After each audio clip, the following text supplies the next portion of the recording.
So we're back on the VW Polo today, and to be honest, the inside of this car is really sick and it really needs a good clean. So we're going to work on that today. So we're going to focus on the inside and get the inside clean, because it's not a very nice place to be. And then hopefully we need to get this car MOT ready within a week. So no pressure, let's go.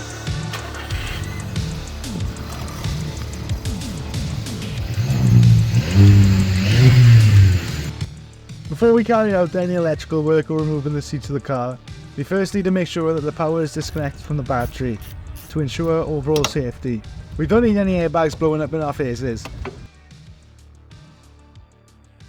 So this cable is some sort of dash cam, I think, because it was going up and across into the roof, so I don't really want that. So I'm just going to have to try and chase back when it's going. Whatever it is, it's like separate fuse for it, and so I'm just disconnecting, and there's two of them in here. So I don't know whether you can see that. I'm just going to put them back, just the fuse and nothing else. Disconnect all this crap.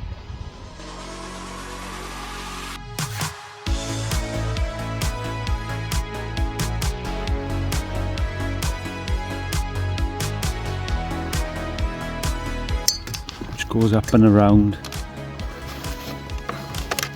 And then we got the earth, so we'll undo that earth there, and then that should be all the cabling, hopefully. So looking at this, it looks like they've had some sort of switched control on there, which worked off the light. So I don't know whether they had LED lighting or something, which has been disconnected because there's no fuse in there. But they hardwired it into that switch for the head for the lights. So I'm just gonna disconnect it and take it all out. You're going to try and put it all back to standard as much as we can. For curiosity, I wanted to go a little bit deeper into this, and it looks, I've just taken the air vent out, and it looks like they must have had some sort of boost gauge or something in here, because they've drilled something in the frame there, and that's what the wiring must have been for. So they must have had some sort of gauge or something there, but they've removed and put the vent back in, which isn't a problem. It's just you can see that they've cut this plastic trim here as well, just to fit whatever they had.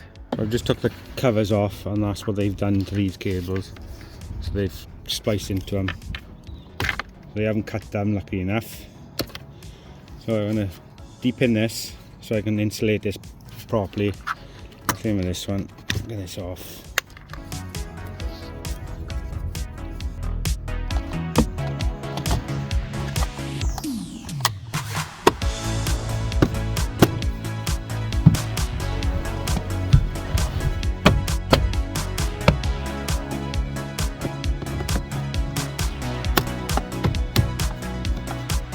Now this is obviously going into the back of the radio, I think. So we'll have a little look at what they've done behind there.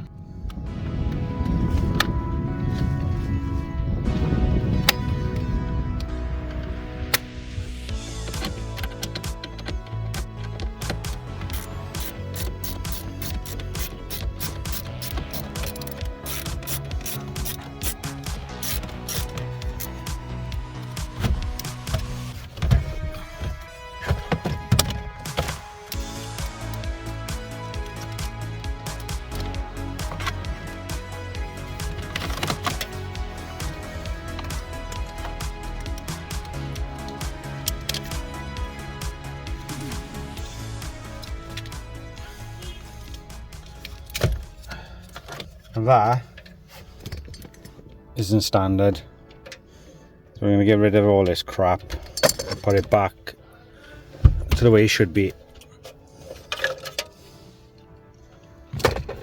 Oh, I don't know what to do with this. This is a USB that's been cut into this.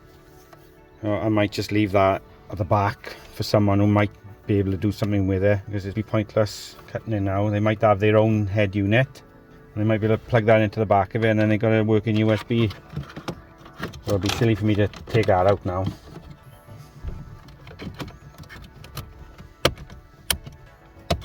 Hopefully that aux error code will go now. So I've just stuck a bit of Tester tape on there just to hold that aerial in place, because it was falling out. So that'll hold it in place.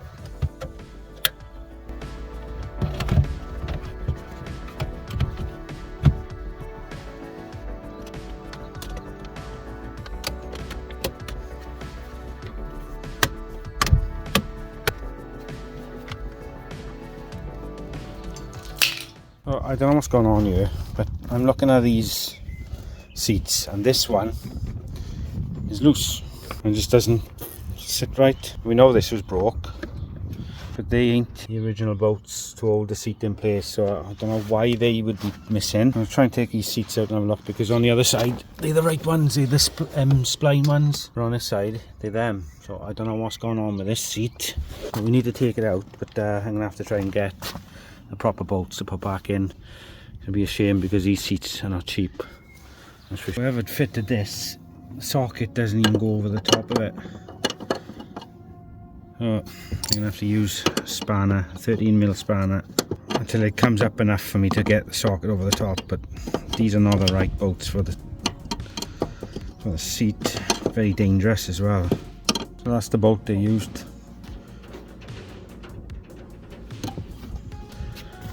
Let's try and do the other side. That's the bolt for the other side.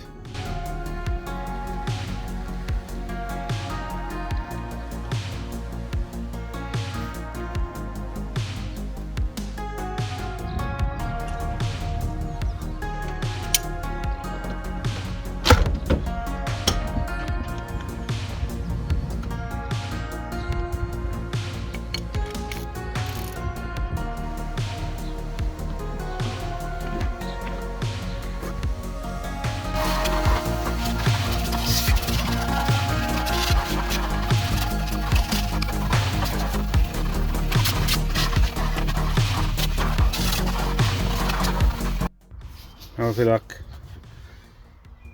There's mould everywhere on this car. I know the back seats are bad. That's definitely better. The carpets have had a quick spruce up, nothing special yet. And then look at the dashboard's full of mould.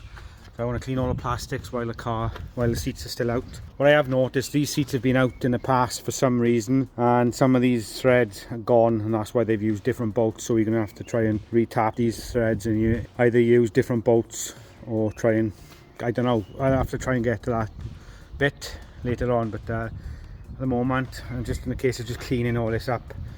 I've never touched the inside of this car since I've had it, but it was never like this when I bought it, but it was just dirty. It's definitely coming up nice now.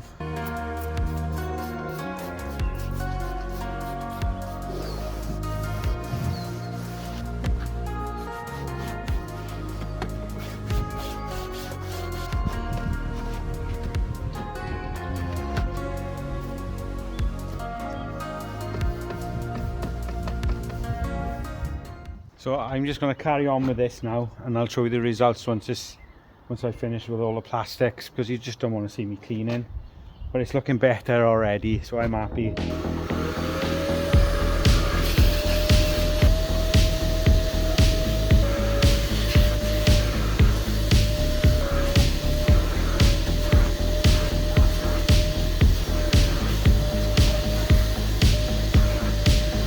I think these must be the dirtiest seats I've ever had the pleasure of cleaning. And that's that side clean, and that side isn't being cleaned.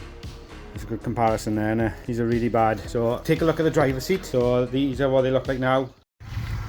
Starting to take a bit of shape now, guys.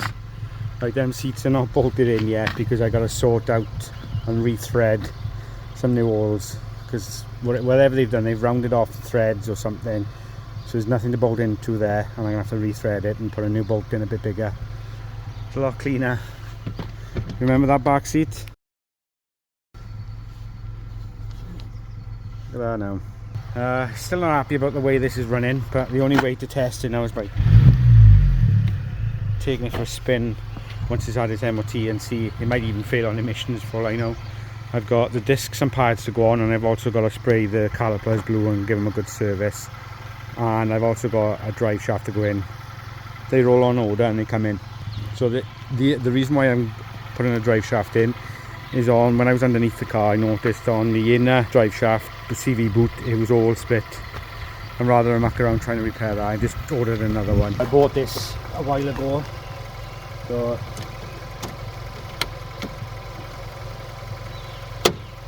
I've got to order the number plate for it tomorrow. Right, so I don't know what they've done here, but this needs to be drilled out so I can get a bigger nut in there, because they've just put a captive or some sort of rivet in there, which is no good because that's not doing anything. So I'm going to drill that out and rethread the actual hole big enough so I can actually put a bolt back in there, because at the moment it's no threads. So if I can rethread that and put a bolt back in there, look at them, they're all mangled. So if I can rethread these, the seat's going to fit back in there. These are alright, I think. And that one's alright. So I've gone around them all and redone the threads on them. But that was the one that had nothing, and now it's got some thread in it. So the only downside is obviously this doesn't fit in that thread anymore. So I'm going to have to use a bolt like this. But it wasn't attached at all before, and now it will be. So it's going to be held down with a proper bolt. So the seat is at least going to be secure. I don't know if you can see that. I put a new bolt in there. I managed to find one in the garage. So one of them. So they look OEM as well, so I'm happy with that. I put a new one in there. It doesn't look the best, but it's in. You can't really tell. And got the proper ones in the back. So this seat is secure now, and that was my main objective, is to make sure that it was secure and it's not moving anywhere. As before, it wasn't even secure in this point here. So I'm happy with that. I just got to do the same with the other side now. So I've had to put one bolt in there, but the rest are all that's standard proper ones. Now the seats are all back in properly. I'm happy with that because I wanted them safe. That driver's seat wasn't safe. Like I said, it wasn't even bolted in on this side, so I don't know what that was. It's all in nice and tidy now, so I'm happy with that. Another job ticked off the list. Another job I want to do is the pollen filter. And I've noticed, you can see that the cover's already off this. My God.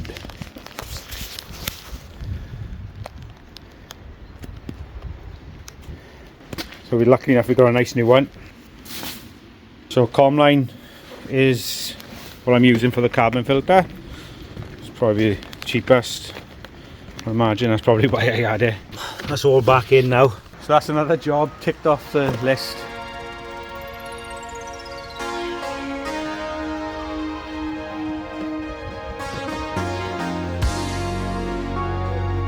Starting to look more like a car again now. So that's on.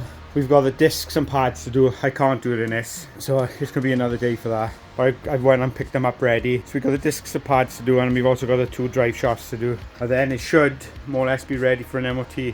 What a difference having a number plate on. This looks like it's finished. Question for you: black or white wing mirrors? Black or white? Comment below. Black or white wing mirrors?